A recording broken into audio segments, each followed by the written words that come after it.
Շատ ուրախ եմ ձեզ տեսնելու համար, ես ձեզանից էլ երիտասարդ եմ, հոգով,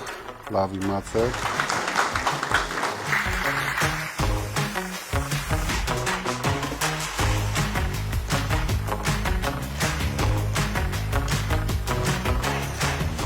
Ձեր կարծիքով, ինչպես կարող են երիտասարդները դառնալ իրական փոփոխությունների նախաձեռնողները, այլ ոչ միայն դիտորդներ։ Կառավարությունը ձևավորելուց հետո, թե պետական մակարդակով, թե մասնավորների միջոցով ամեն ինչ անենք, որ մեր երիտասարդները, ես վստահ եմ, առաջին հերթին կարիք ունեն ստանան լավ կրթություն Հայաստանում, արժանապատիվ աշխատանք Հայաստանում, արժանապատիվ ապագա Հայաստանում, արժանապատիվ աշխատավարձ Հայաստանում, իհարկե եթե կգտնվեն այնպիսի տաղանդներ, ովքեր ցանկություն կունենան աշխարհը շուռ տալու,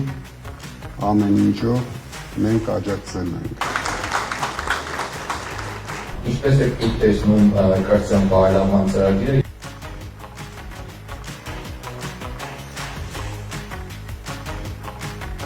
Ես ուզում եմ նշեմ, որ տարիներ շարունակ մենք աջակցել ենք հայ ուսանողներին,